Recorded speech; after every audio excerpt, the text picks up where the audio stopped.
Bom dia, pessoal. Olha aí, pessoal. Que a mulher botou no primeiro do mês pra Zé do Brejo. Rolar esse pau, pessoal. Só porque já chegou o mês de São João. Olha que botou pra Zé do Brejo. O gigante aí, pessoal. Um negócio desse. Você acha que Zé do Brejo corta esse pau? Corta? Se você acha que corta, dê seu joinha, seu likezinho, ative o sininho de notificação e inscreva no canal Zé do Brejo. Porque, ó pessoal, ó o pui grande, pessoal. Um toco desse. E você não sabe, pessoal, qual foi o pui grande pra botar esse pau aqui pra dentro, de noite. Aí, pessoal, para economizar, mas vai findar sair caro. Porque acaba rolar um pau desse com... Olha a ferramenta, pessoal, a ferramenta. Para cortar um pau desse. Olha o toco aí, o tronco. É grande, pessoal, é grande, viu? Zé do Brejo vai findar, chegar noite de São João e não tem que cortar esse pau. Pra fazer essa fogueira. É de lascar, pessoal. E aí? Se você achar aí, pessoal... Tem que fazer a fogueira, né, Zé do Brejo? Fazer Porque a fogueira. comer um milhinho assado, mais nunca. Só que hoje, pessoal, tá caro. Pra você fazer uma fogueira hoje, tá cara.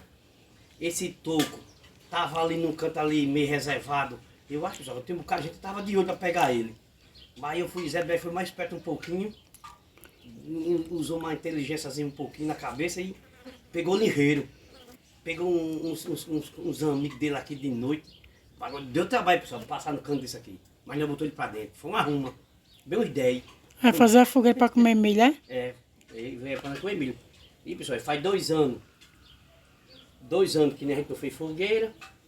Bota essa doença real nojenta, que não quero nem falar o nome dessa peste pra lá.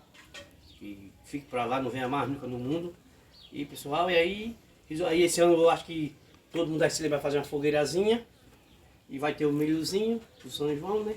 Que é de leis. E vai ter muitas brincadeiras boas aí. Vai ter muitas comidas típicas aí para o povo comer, canjica, pamonha.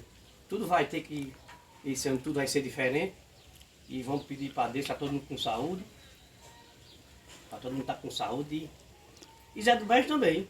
Todo mundo está com saúde. Zé do Brejo está com saúde, quer que todo mundo esteja. E primeiro Deus no céu, que é o maior. Se não for, a gente aqui na terra não vive. E valeu, pessoal. E um bom dia de novo, pessoal. E Zé do Brejo vai cortar esse pau. Agora não sei quando. Não sei quando. O pessoal veio dar vontade de eu fazer o segundo. Mas eu fico meio... Eu vou fazer esse vídeo mesmo, pessoal. Pra vocês verem. Se corta ou não corta. Vou mostrar o dia da fogueira. Dia da fogueira. Fé em Deus aí. Pra estar todo mundo com saúde. Valeu. E um bom dia para todos. Deus fique com todos. Valeu.